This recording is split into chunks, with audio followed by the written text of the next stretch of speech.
बिलावल भुट्टो ने तमाम जमातों के अरकान पर मुश्तमिल कमेटी बनाने की तजवीज़ दे दी। चेयरमैन पीपल्स पार्टी ने कौमी असम्बली में इज़हार ख्याल करते हुए मशवरा दिया कि PTI अरकान ऐवान और कमेटियां ना छोड़े। सवाल किया, अगर आपस की लड़ाई में लगे रहे तो मुल्क आगे कैसे बढ़ेगा। बिलावल भुट्टो ने महंगाई कम करने पर हुकूमत को सराहने का मशवरा दिया। सीनियर सियासतदान अख्तर मेंगल के इस्तीफे पर मायूसी का इजहार किया।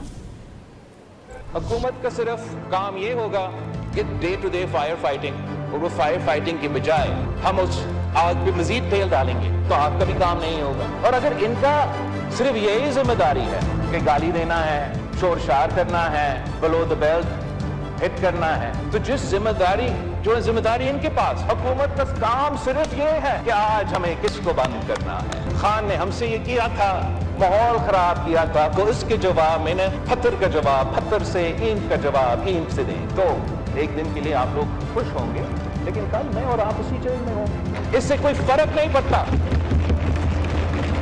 कि किसी ने मेरे वालिद को या किसी ने मेरी वालदा को जेल में डाला, और इससे ये कोई फर्क नहीं पड़ता कि आपका साबिक वजीर आजम चंद महीने के लिए जेल में है। आप लड़े उनका केस बैरिस्टर साहब, आप जेल में लड़े, आप अवाम के मैदान में लड़े। हुकूमत की मुआशी पॉलिसी पर तनकीद करते आ रहे हैं। इस पूरा हाउस को, इस साइड को, उस साइड को इस बात की तारीफ करना चाहिए कि महंगाई कम होता नजर आ रहा है। मेंगल साहब के लिए बहुत एहतराम, मगर उसका फैसला से मैं बहुत ही मायूस। आप असेंबली ना छोड़े, आप अपना कमिटीज ना छोड़े, आप आए, बात कॉन्ट्रीब्यूट करें, तनकीद करें, लेकिन जिम्मेदारी अपनाएं। जो लोग नहीं चाहते हैं कि आप इस असेंबली पे हों, वो तो खुश होंगे कि आप निकले।